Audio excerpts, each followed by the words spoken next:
குண்டார் விருதுநகர் மாவட்டத்திலே குண்டாரில் இணைக்கின்ற திட்டம் தான் காவிரி குண்டார் திட்டம். அதிமுக ஆட்சி காலத்திலே 14,500 கோடி ரூபாய் அங்கே அறிவித்து அதற்கு அடிக்கல் நாட்டியவர் நம்முடைய முன்னாள் முதலமைச்சர், இன்னும் 2 மாதத்திலே முதலமைச்சராக இருக்கின்ற எடப்பாடி பழனிசாமி அவர்கள்.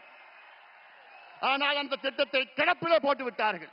இது எவ்வளவு பெரிய துரோகம்! தென் மாவட்ட மக்களுக்கு இது மிகப்பெரிய துரோகமாக நான் பார்க்கின்றேன்.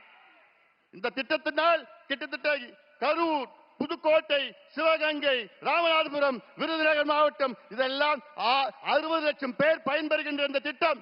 3 லட்சம் ஏக்கர் கூடுதலாக பாசனம் செய்கின்ற இந்த திட்டம். உங்க ஏரியெல்லாம் காவிரி தண்ணி வந்திருக்கும் இந்த திட்டம் நிறைவேற்றிருந்தா. ஆனா என்ன பண்ணிருக்காங்க தெரியுமா? வெறும் 8 கிலோமீட்டர் வாய்க்கால வெட்டியிருக்காங்க. 8 கிலோமீட்டர், 262 கிலோமீட்டர், 262 கிலோமீட்டர், வெறும் 8 கிலோமீட்டர். வெக்கக்கேடியா, வெக்கக்கேடு. அந்த குண்டார் எங்க இருக்குதுன்னா நம்முடைய தமிழ்நாட்டின் நிதி அமைச்சர் நம்முடைய தங்கம் தென்னரசு அவர் தொகுதியில் இருக்கு, திருச்சியில் இருக்குது. அவர் தொகுதிக்கு கூட அந்த திட்டத்தை கொண்டு வர முடியல. இவங்களுக்கெல்லாம் நிர்வாக எதிர்க்கு. அதனால நான் கேட்கின்றேன், தமிழக மக்களே, ஆட்சி மாற்றத்தை கொண்டு வாருங்கள். மத்தியிலும் மாநிலம் இணக்கமான ஒரு சூழலை உருவாக்க வேண்டும். அதற்கு நம்முடைய எடப்பாடி பழனிசாமி அவர்கள் தமிழ்நாட்டின் முதலமைச்சராக நீங்கள் கொண்டு வர வேண்டும்.